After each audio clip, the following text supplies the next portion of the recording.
Hi to the summer. Oh, call recording in progress. Right. Good afternoon, everybody. Hi to the summer season. Great to have you all here this afternoon. And great to hear that the vaccine rollout is gathering pace. I was hearing yesterday, having got off a plane myself last night, I was hearing that it feels like Ireland is better than the UK and better than the US at this point. So brilliant news, and also great that we've got hospitality open just as the weather turns and the heat wave has disappeared. It's great to have hospitality opened indoors and have that little hurdle having got over. So brilliant, and let's hope that showing our COVID passport at the front door of the pub is something that will only be with us for a short period of time, and that we're all going to be back into some semblance of the old normal by sort of September time. Let's keep our fingers crossed for that one. Before I introduce our main speaker, who's Jennifer Kennedy, I'd like to hand the floor over to one of our partners, Mark Cox from Global Blue. Mark is going to talk for about 6 or 7 minutes about some of the changes that are happening with tax-free shopping following Brexit and COVID, and some of the opportunities that's going to give you. So, Mark, over to you. Hi, Duncan. Thank you. Can you hear me? Yeah. Yep. Yeah, can you hear me? Okay, we were muted there for a minute. Hi, everyone. So thanks, Duncan, and thanks to Retail Excellence for this opportunity. How should I start? Oh, okay. Is my video on? Yep, perfect. Yeah, okay, all the testing still doesn't. So hi, everyone. Mark Cox here from Global Blue. I'm the business manager for Ireland. Global Blue are one of the world's longest standing and trusted tax-free shopping partners into the retail industry worldwide. Okay, we have an office based here in South Dublin as well for 4 years. Many of you out there probably know me. We have a huge customer base here in Ireland. I wanted to just touch on a few things today about tax-free shopping and the processes. We all know what tax-free shopping is. It's the process of issuing a VAT return to international travelers when they shop in country. Okay, it's been around for 30 odd years. Okay, it has been, I will say, when it comes to international shopping, and this is not on the forefront of retailers' minds at the minute, it's been obviously a rough 18 months for everyone in our industry. But what we've seen is travel has come back over the last few weeks, and in particular, we've seen international spend and transactions increasing. Okay, in the last couple of weeks, I think the government have removed 34 countries from the mandatory quarantine list, which is a positive thing. Most of these countries would have been traditional touristy type countries that would visit Ireland and shop while in country. There is only 28 countries left on the list, and in comparison to the 34 that were removed, most of these would not be typical tourist traveling countries to Ireland anyway. So this is a positive thing. These are positive things. Internally, we've seen an increase of transactions, and in particular from UK citizens. Okay, so I'll touch on it in a minute, but UK citizens are now eligible to shop tax-free in European cities. So as I said, two of the main things I want to talk today about is the effects of Brexit and the abolition of tax-free shopping in the UK. So one key date, but two different changes. The 1st of January 2021, Brexit came into place. What does that mean for the Irish retail economy? UK travellers are now eligible to shop tax-free in European cities. Okay, so that includes Ireland. Ireland has always been and is still one of the top 10 firm destinations for UK travellers to come to. Okay, it's also estimated because of this, in addition to what they would have spent previously because of the TFS now eligibility, it's estimated that they will spend in addition over 1.1 billion sterling in other European destinations. Okay, so there's a huge opportunity here for the Irish retail economy. The second thing is the abolition of tax-free shopping. If you don't know, late last year, the UK government decided to do away with tax-free shopping in the UK. A huge blow to the retail economy over there. All the large associations are still fighting it, but it's been a huge blow to the retail economy. It's also alienated a lot of professional shoppers, as we call them in the business, that would have gone to London, high wealth shoppers that went to London purely to shop. It's alienated a lot of these people. It's also estimated that over 1.5 billion of this spend will be now reallocated to other European destinations. It's a great opportunity for Irish retailers in general, because Ireland as a whole, you've got the Americans, we're a tourist nation, and shopping was always by default. So now it's a great opportunity for Irish merchants to position themselves and to take advantage of the two new very sizable markets, the Brexit market and the international travel market that traditionally went to the UK. So you're talking nearly 3 billion of extra spend going to European destinations throughout the next 12 to 18 months. How do you position yourself to target these? You need to target these shoppers. You need to know who they are, where they're coming from, when, what they're buying, when and where. You target these guys before they even leave the country. These shoppers, generally, the insights we have, we talk to these shoppers constantly. They want to know where they're going to go shopping. A lot of the shoppers aren't your traditional tourists. They're coming to buy Irish made kind of weaves, woolen stuff, crystal, etc., things like that.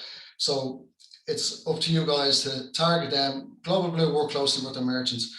We can help with these kind of things. We're doing a very aggressive campaign in the UK at the minute to an awareness campaign. So UK citizens know they can shop tax-free in European destinations. We're starting a poster campaign next week in Cork Airport. It's a teaser kind of campaign, just an awareness campaign for UK travellers. So looking forward to see how that goes. Also, what I'd like to say, I suppose, is it's never been easier to issue tax-free shopping. Your clunky terminals, your one-on-one terminals, they're all gone out the window. Our suite of products that allows you to issue tax-free shopping from anywhere from your EPOS, your laptop, your tablet, and even a mobile phone in the shop once there's a local printer. So there's no reason, there's no cost to a merchant to have the facility, whether it's through us or anybody else. There's no cost to a merchant to have the facility. Our advice is to get set up this year and make sure your business, your staff, you're fully aware, you know the ins and outs of it, and you're ready to go late in the year for next year, because there is a sizable market that Ireland are going to have a fraction of going forward. Everybody's raring to go, even our traditional tourists, Americans, Russians, Chinese, they're all raring to go and raring to come back and spend money. So yeah, that's it. I'm around. There was a couple of key points there I just wanted to get across. I'm here throughout the session for any questions, and we can delve into things a little bit further, if that's okay. Okay. Great stuff. I think back to Duncan. Yes, I think that they were the key points for the minute, Duncan. Great stuff, Mark. Thank you very much. And I presume everybody can email you on, what was it, Mark, mcox@globalblue.com, yeah? That's the one, yes, no problem. mcox@globalblue.com, or give us a call in the office and we'll put people in touch with you. So thanks for that, Mark. And if you stay on, if there's any questions that anybody's got of either Mark or Jennifer, who's coming up shortly, then please drop them into the chat box and we'll endeavour to get back to you later on during the course of this as we come to the Q&As, perhaps at the end. Thanks, Mark. Jennifer, I'd like to introduce you for now. I'm delighted to introduce Jennifer Kennedy. She's the founder of JK Consulting.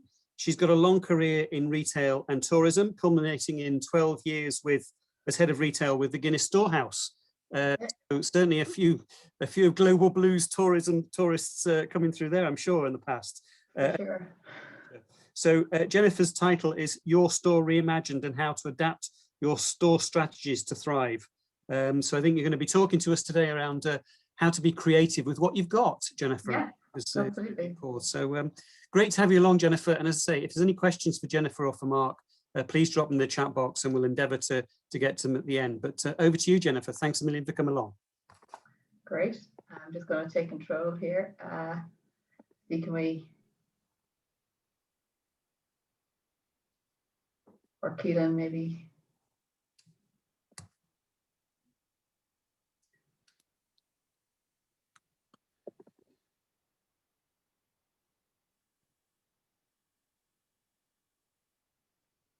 Keelan, you can just let me know if it's Yep. okay. Got it? Yep. Yeah, no, that looks good, Jennifer. Fantastic. Okay, so no technical issues yet then. No. Okay, good afternoon, everyone. It'd be great to be able to do this in person. And please God, we're nearly there. We won't be too far away from getting to do that soon.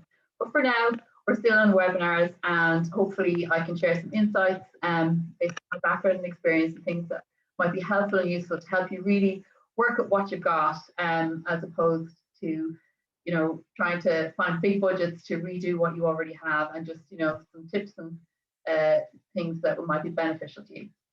So the first thing I'm going to have a chat with you about is really the different changing retail environment that we find ourselves in, have been in for quite a number of years. And then the key principles for success through the elements that make a great retail offer, which is your physical space, your product, your promotion, and then the team of people who actually bring your brand and product to life every day, because they are your business. So I suppose firstly, in terms of retail and the physical bricks and mortar, I think this is a really interesting thing to remember. E-commerce has obviously taken over the world. It's a huge part of retail, but 82% of global sales are still made in bricks and mortar environments. So I think it's just so important to remind retailers that, you know, the actual physical space, your brand offering, how you make people feel when they come into your environment is still absolutely critical to the success and longevity of your retail brand. Industries change for sure, and you know, this is interesting. Over the last 20 years, you know, things like product, physical store, the location, the service staff have always been there, and now we just have other things as well. Experience has now become key. It's so important, and you have to excel in this space. Engagement, and it's all about your brand, your tone of voice, your offering, and everything that goes with that.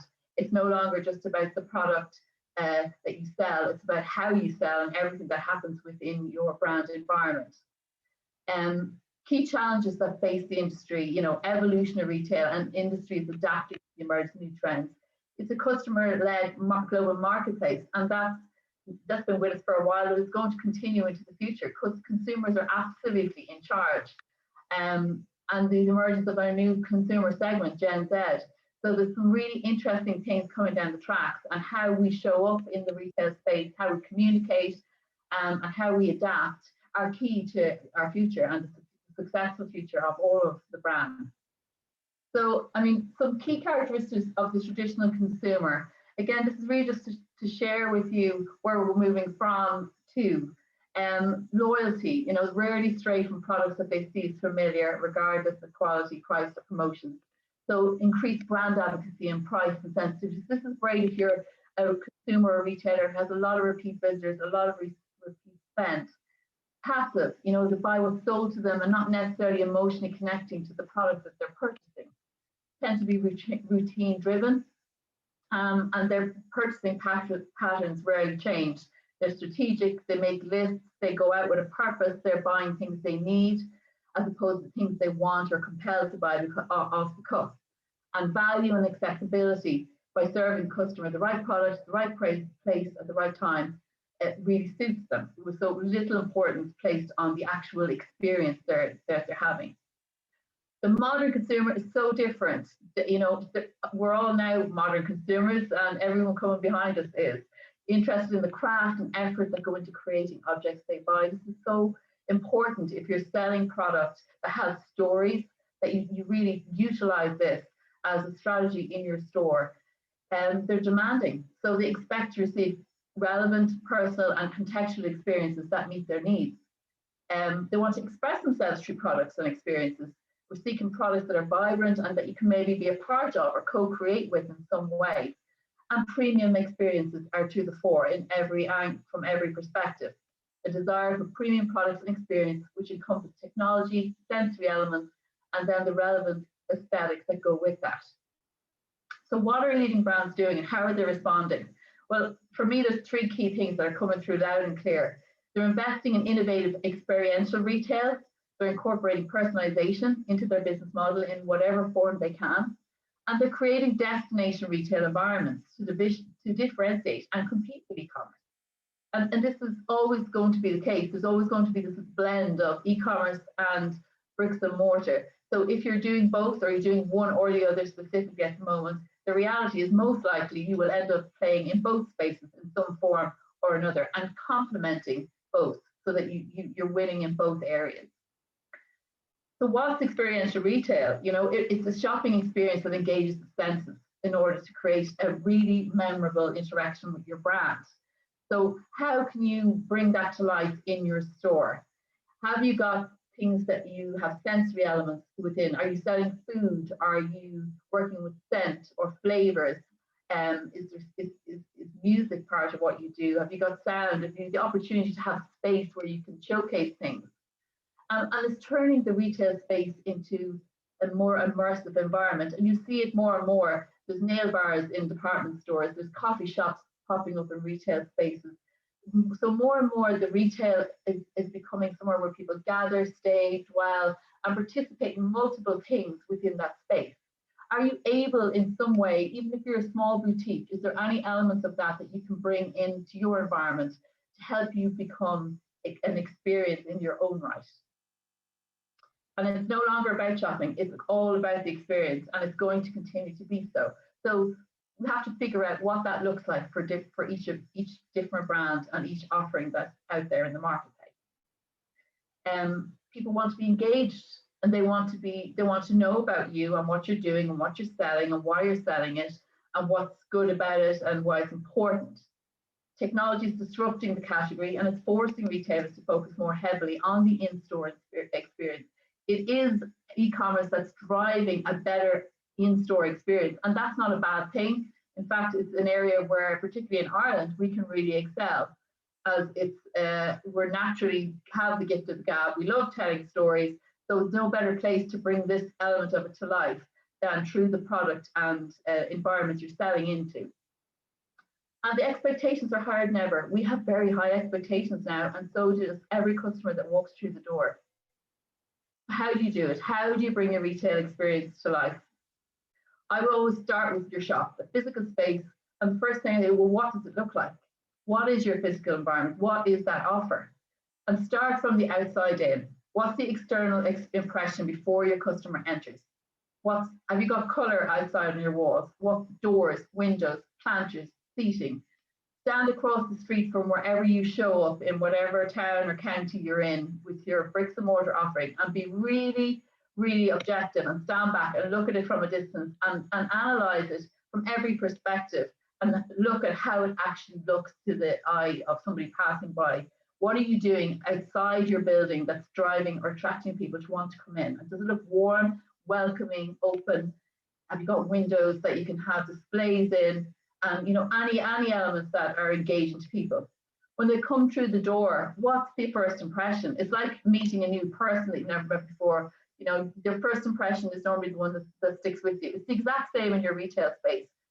Be objective, be brutal, walk into your door with fresh eyes, or get other people to help you do that if you need to, step away and get someone else's perspective. And encourage other people to give you feedback. Is like we're in a COVID era, so obviously cleanliness is obviously at the utmost importance, but it always has been, but it needs to be immaculate. Again, the colour, the lighting, what's happening in your shop? Have you got old units, old fixtures? Are you working with different types of materials? Have you got wood, metal, any old lockers, dressers, things that could potentially be repainted, some feature pieces for merchandising? Really look at what you've got to work with and see what can we do to revamp or brighten it up and make it engaging. And can you do things with smell, taste, touch, depending on what your product offering is? Are we selling textiles? Have we got areas where we can showcase the different fabrics we specialize in, silk, wools, yarns? Is there an element of touch and feel that we can give to our consumers to come in to explain our products? Can we taste? Are we lovely food specialists? Do we have lovely local craft products? Are we selling jams, chutneys, marmalades? Can we taste, do things with taste and in our retail environment? Smell, again, are we baking fresh bread? Maybe we're pharmacies, maybe there's smell, scent, maybe there's things you can do with smell. Anything you can do to engage the senses when somebody walks in the door to make them feel warm and at home and something interesting happening in this store. Here's an example of Evoca, which I think really latches on to and hopefully can help visualize a little bit of what I mean about working with what you have. You may not have a large budget or be able to spend heavily, but have you got a good infrastructure in terms of flat shelving, all your fixtures and fittings? Can you soften the look of your space if you are very metal orientated in the fixtures and fittings, and bring in some wood or softer color palettes that can just lend itself? Can you do a reclaimed table? It's all just staging, but it's the image, it's the perception, and it's the depending on what you're retailing, how you make people feel.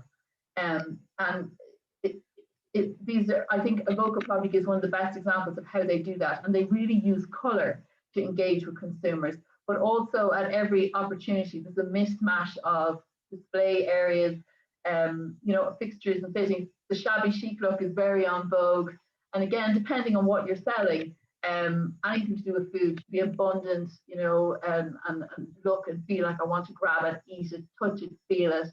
So the more immersive you can make your store, the more likely people will want to come back, talk about you, share what you're doing. I think another great example of this is the English market in Cork. I was there only a couple of weeks ago. And again, every time I walk into this environment, it just hits me, this unbelievable experience. It's not even about the retail. It's about this wonderful, warm family businesses, all sorts of different products, a personalized service. You get to talk and engage. And through that element, you're also selling, and you're soft selling constantly. But every stall I engaged or went with, I never left without a conversation with the people owning it. They were so keen to talk about their produce, their product, how long they've been there, and share their stories. And it was the whole overall experience that was endearing and engaging and wanted me to stay there. I had no desire to go anywhere else. I spent hours in there just going from stall to stall. And it's kind of how you do take elements of this experience and bring it into your environment in whatever you sell, because we can all do little things, or you can tap into pieces of this that will in fact enhance the overall experience of your brand. Personalization is another way of trying to engage with your visitors, but also giving the added value piece. One, commercially, you can charge a bit more for your product if you're able to personalize it. And two, in terms of actually allowing your customer to feel that they can be a part of your brand with you.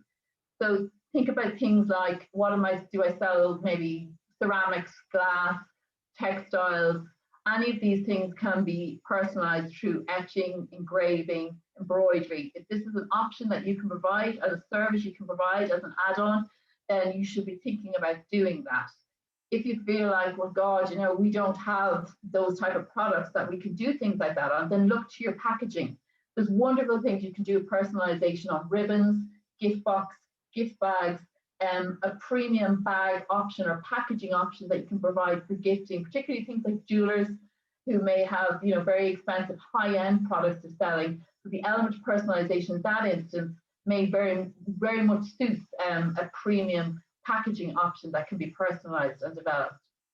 And then the personalization element also goes into your online offering and how you communicate from there on in. Because ideally, you should be tracking data or information from your consumers if you can, so that you can give them relevant contextual messages and personalize their messages to them when you communicate with them when they go home, or you do maybe an email drop or a promotion and you're contacting them, that you're able to personalize those messages to the people who have been in your store and purchased from you. It shows that you're connected, that you care, and that you're still trying to keep the conversation and the thread of communication going all the time. This is an example from Nutella from a good few years ago. Most of I'm sure we remember it. And it was basically, you could personalize your own jar of Nutella.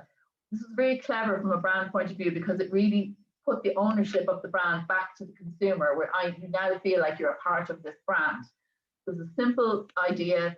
It's been done numerous times ever since on lots of other forms of product, but it's still extremely effective and desirable. And people still like to be able to gift, particularly with personalizing products. So in key seasonal months and moments, even if it's something you just do ad hoc as a pop-up event or a pop-up idea at key seasons, it can be really valuable and be a really nice add-on to your brand. Within your store, then you're looking at your product and what are your shop floor standards and what sort of expectations are you setting for your staff, your team, and that level of service that goes out through product. So do you simple things like your hangers, are they all the same? Are they all facing the same way? Are your products clearly priced? And if that's something that you're very clear with your team about your strategy, it's consistent, it's part of your standards. Your rails and your product arms, are they easy to browse? Are they easy to shop? Your surfaces, your areas, are they clear and organized? Shopping baskets, this is one of the things that fascinates me most. It's such an easy thing to put into your retail space, but it's also an easy thing to brand and have as a visual within your space. Your team can also use them as handing out things. And there's a statistic that people purchase 25% more product when they have a shopping basket in their hands. So I would strongly recommend you test that theory out yourself next time you're going into a shop. Go without a shopping basket and go with one and see how much you spend. But there's so many basket options now that are foldable and fabric and that can be nicely logoed. And training your team to have them on hand and to walk through your store and your space, handing them out when they see people with products. It's a lovely soft sell and communication piece for your team, but it also massively grows your basket size and purchasing. And they spend more. So other considerations for your product strategy: authenticity. More and more people want to know about what you're selling, why you're selling it, and where it come from. So if you can share that information with them, do, and get your team well trained to tell those stories. Why are you selling what you do? Capitalize on any unique attributes your brand has and bring them to life through the way you merchandise and tell the stories visually in your space. Does your product have mass appeal to your target audience? Do you know your target audience? Are you really clear about who you're retailing to? And then if you are very clear, then you need to make sure your messaging is on point throughout your store through really great signage and also online before they ever get to you, that you're telling your story very clearly and very well. And are your products you sell commercially viable? Do you know the margin for everything, or have you focused on just one key area or one key category? Because you need to know it all, and you need to know exactly where you're making your money, and remove anything that's not working for you and move it quickly. Don't waste time thinking about it. Supplier partnerships are something, again, that as you grow and if you have multiple sites and you develop, are such an important part of your story and your brand and how you work. So identify and partner with suppliers that have creative capability, logistics and infrastructure to support you if you're going to become a value-led operation. If you're a retailer with one boutique or two or whatever, it doesn't matter. It's the same principles apply. Engage with your suppliers, bring them into your world, into your brand. The way you would bring a new staff member through your offering and brand, you should also do that with every supplier you work with. Get them on board, who you are, what you're about, and those standards will flow through all of the way through your supply chain. Show confidence. If you're choosing to work with certain people and bring in certain products, the standards and quality of that product should speak to your brand and to your audience. And remain competitive. Always keep an eye on if you're selling similar things to other retailers. Your margin from a bottom line will always dictate the success of it, but also the quality, and it can affect you over a brand if you're giving one over for the other. So you're pricing high, quality's dropping, or your quality's high but you're not matching. So always keep an eye on what's happening in your marketplace and who else might be selling products similar to your offer. So key factors for pricing: know your consumer, know your costs, know your target revenue, and your competition. These are all basic retailing standards, but again, sometimes we forget that back to basics, and the simple things are the things that got us where we were in the first place. So they're well worth a revisit and a refresh. How can you bundle retail promotions? Because we're online, offline, and we're blending all the time, there's ways we can continue to communicate and engage. Can you give a discount online for redemption in your store to drive customers in? It's a thought, it's a consideration. Is there a way that you can do that? When they're in my store and they're purchasing, is there a way I can provide an added offer, a free gift bag? I always think when I'm talking about things, is there anything you can do in your store that makes you special or exceptional? And I always remember the scene, I think it was in Love Actually, where the guy was putting the jewellery in the bag, and then he was putting the flowers, and then he was putting the scent, then he was wrapping a ribbon around it, and it was all this theatre and drama, but it was this added extra. It was this way of making what he was buying extra special and fabulous. So is there something you can do in your store that is that extra kind of special thing that people will appreciate and will remember and will potentially talk about? Can you discount when you return home to drive you online? So I've been in your store, I loved your product, I had a lovely experience, I got the lovely added extra, and on my receipt, you're also giving me a message or sending me online when I go home to come back and engage with you again in another way. So it's like the full circle. How do I talk to you before you come to me? And when you're in my store, how do I treat you and make you feel? And when you leave me, how can I talk to you again to re-engage and come back around to me? So it never ends. It's a continuous circle. How you're promoting yourself and how you can do it without spending a fortune. So, you need to attract people pre-visit, you need to engage with them when they're with you, whether that's on or offline, and then how you need to convert at your point of purchase. So how are you doing that? And are you reaching your visitors along their purchase path through every touch point? You need to ask yourself that and analyze and assess your current communication channels and how that's actually happening. So pre-visit, how are we talking to them? Have you any owned media? Your owned media is your website and any social media that you own and that you can control and that you can communicate via. How are you doing that and what messaging are you putting out there? Paid media, have you got budgets? Are you able to invest in some paid media, paid social ads, influencers, display ads, all methods of communication that you need and are relevant? And then any earned media.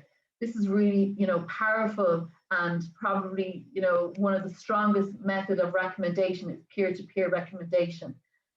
Have you created a space or an environment where people want to take photos? You're Instagram ready. You've got something you want that you can set up in your store where they can tweet or shop or showcase and share, repost, reviews, word of mouth. In my background, in my world, predominantly in retail and tourism throughout my life, the strongest drivers of footfall, in my experience, have always been through word of mouth and recommendation. So you can never undervalue the power of that in whatever way you're choosing to communicate. And during your visit, when they're with you and you have your captive audience, how are you informing your visitors about your retail offer? What's your internal signage look like and your external? And what does it look like on your website? Are you connecting up? Do you look very different online to what you do when you're in the store, or vice versa? Because it should be unified. It should feel like I'm in the one space, regardless of whether I'm on or offline. And your team and your communicators online and the people they meet when they're in your environment. The same mythology, the same standards, the same expectations should be on both. If we're on a chat online, and how your team communicates should be the same way you would expect them to communicate if they were in person live in your store with the customer who walked in the door. Pricing, how are you converting when they're in your space? Is your pricing clearly displayed on your promotions? Is it easy? Are you making things easy for your customer, or do they have to search and look for this? Your merchandising, is it well displayed, point of sale materials and your merchandising? Your staff, are they trained? Are they knowledgeable? Are you spending the time on a good induction process? Are you constantly revisiting new product stories and benefits and features of those products and sharing that with your team? And basic retail standards are complemented by superior in-store experience. I suppose that's the sweet spot. That's the magic you're always trying to chase, is what is the standards, what is the product, what's the offer and the feel of the space I have my customers in, but then what are they feeling? What do we want them to feel when they leave us as a brand, as a shop, as a retail? What do we want our customers to say about us and feel about us when they've left us, whether it's online or offline? And here's some ideas maybe about how to incorporate online retail into your physical space. Again, this kind of blended approach. Can they pre-order potentially for a discount? Can they click and collect? Again, this has become super popular in terms of what's been happening with COVID, where you can pre-order and then click and collect. That's something that should be able to stay with you as COVID lifts and we go back to hopefully trading stronger on the high street. Free shipping, is that something that can be factored into your margins and your product offer online? These are just all considerations to think about in terms of working with what you have. You most likely have all these things in place, and if not, why not? Or what's your blocker or reasoning for not trying to implement them or not get involved in these areas, because that is what the vast majority of areas of spaces are playing in at the moment. And your people, I suppose I can't really emphasize people enough. There is no business without people. So really spend time with your teams and your managers, and your culture is so important, and retention of teams and staff has never been more difficult. So, you really need to engage with your people always, and you never let up. So per induction process isn't enough. You need a constant stream of communication and sharing, ongoing training, strong focus on employee well-being, your customer service standards and delivery. Be really clear about your expectations. How do you want your visitors to feel?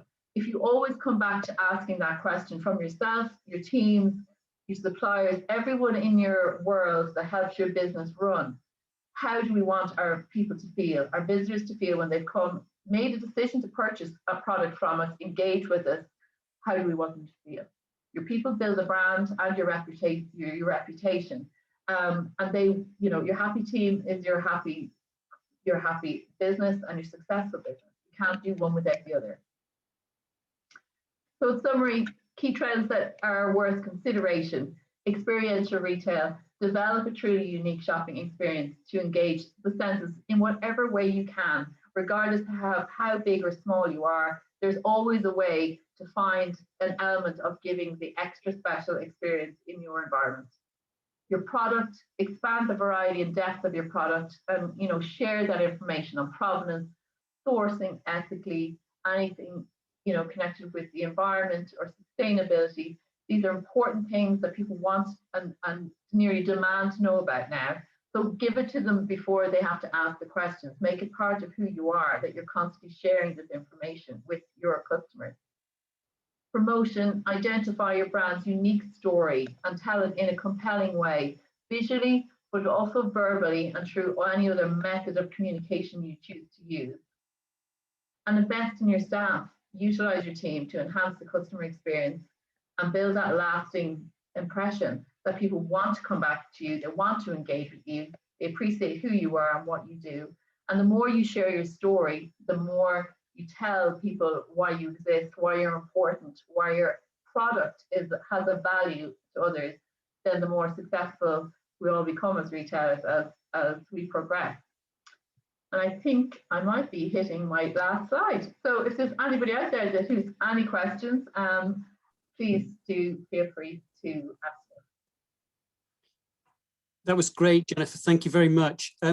I've just got maybe one or two things that I might just kick off with.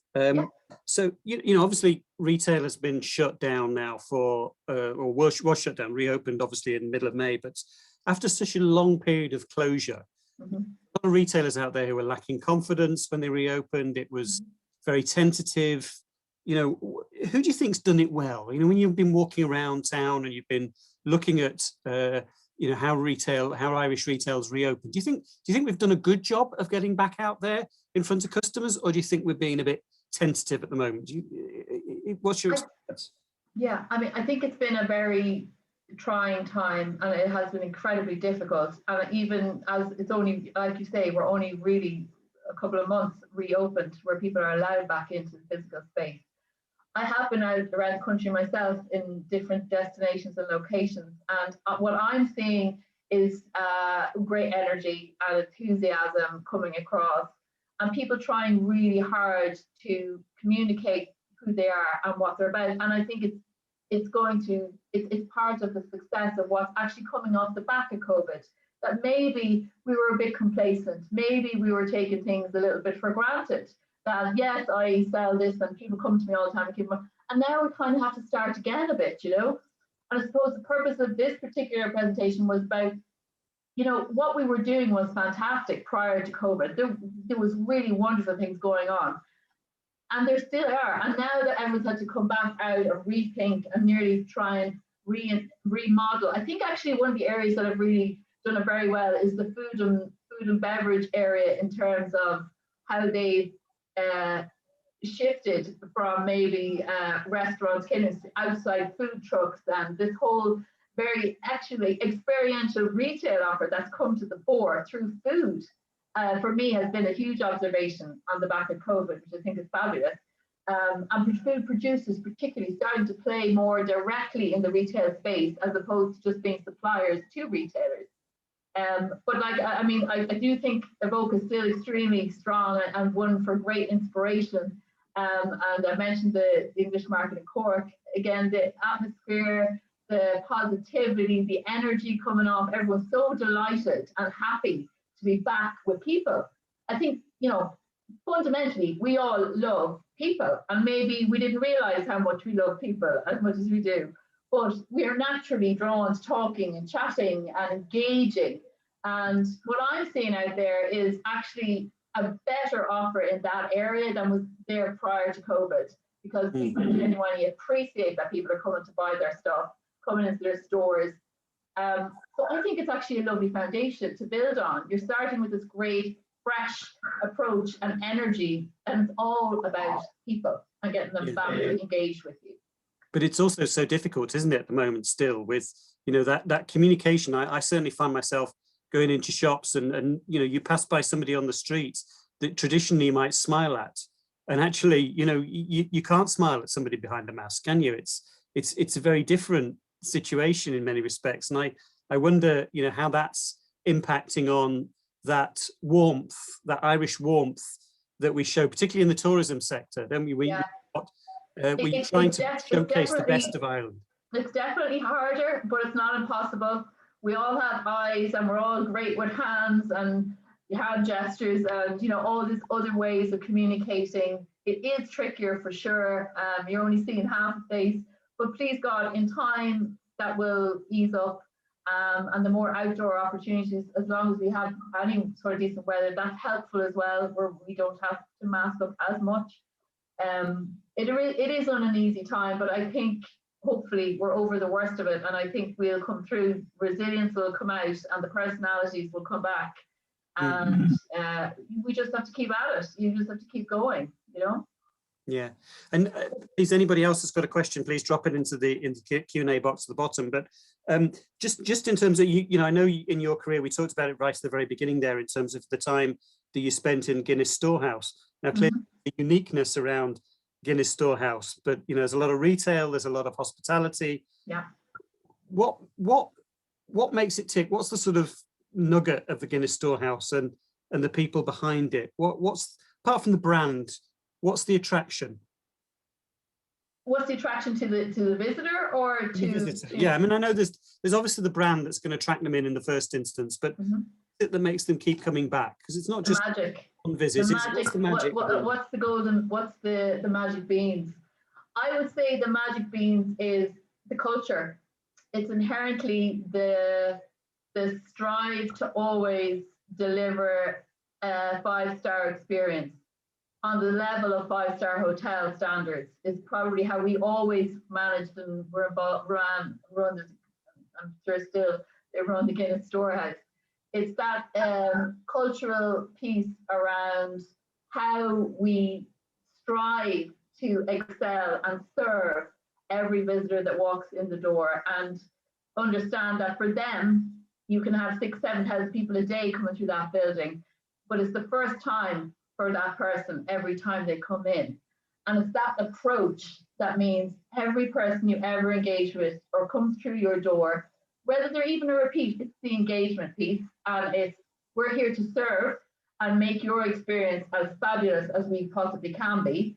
And actually, the Storehouse is a wonderful example of word of mouth driving footfall year on year on year on year.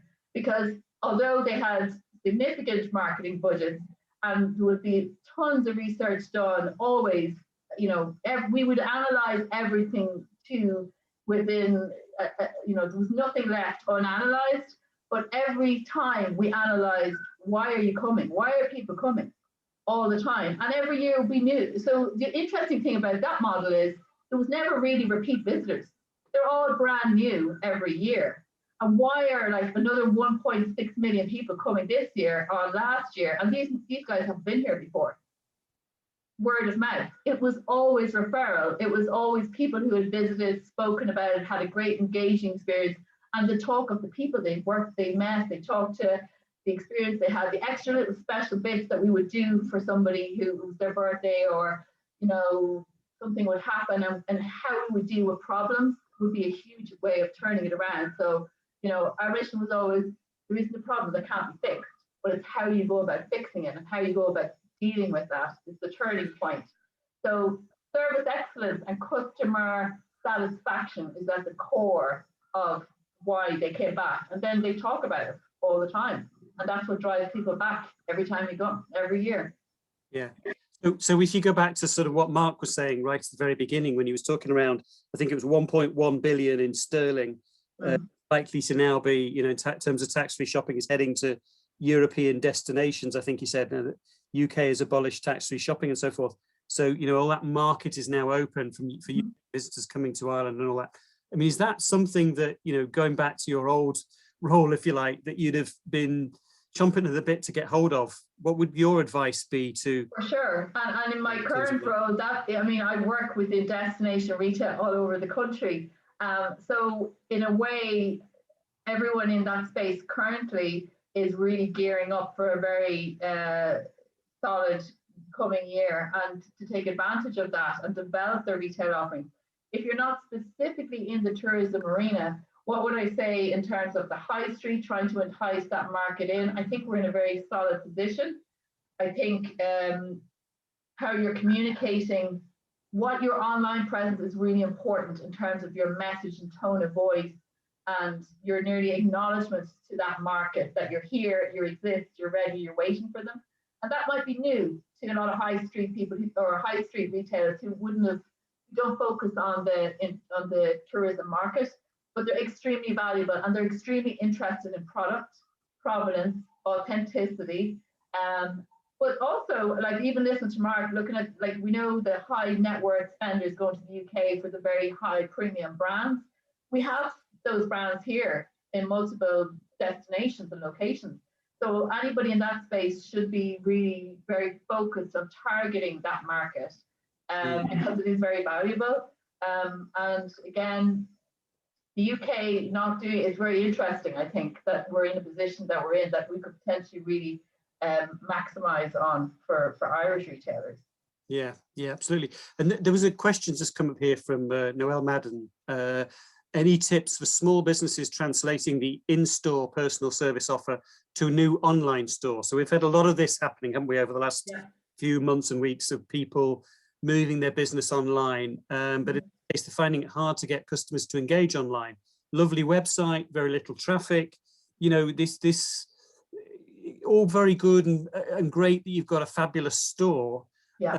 Now you're trying to attract the new online customer into it, and we need to really drive people to the website. We need to. Yeah. I mean, I would say things like that. It's the social media aspect of things is very important.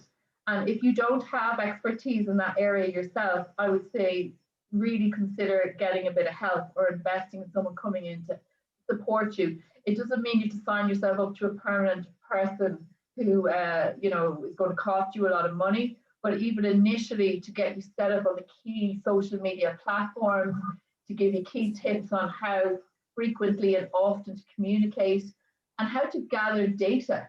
I mean, that's a really important piece, because the more you have at your disposal to communicate with, and your message will, like, there's people who have maybe 40, 50,000 people, followers through their Facebook advertising, you know, so even taking the time now, you can actually access, you know, courses that for yourself to learn about how to maximize your Facebook, your Instagram. And I would say there's huge value in upskilling yourself or having somebody in your team. That's another thing, look at who you have working with you around you. You might have somebody who's a natural whiz in this area who you've just maybe not realized. They could also double up as someone who now helps you drive out your messaging and use social media, because that is how they're communicating. And if you're not in that space, even with a lovely website, that it's a real challenge if you're trying to drive people to you. So I would say get help if you don't have it, but it's there's loads of things out there now that can really get you up to speed. Yeah, absolutely. And I think the other thing I'd add to that is, Noelle, you know, give us a call, because we've certainly done quite a bit recently with Google and with Facebook, and we've got plenty of social media partners that we could spin your way. So by all means, give us a shout, give Antoinette or Keelan or Siobhan a shout in my office, and we'll certainly put you in the right direction, point you in the right direction of some of those people, help you with that website and that engagement. Okay, Jennifer and Mark, listen, thank you so much for that. Inspiring as always.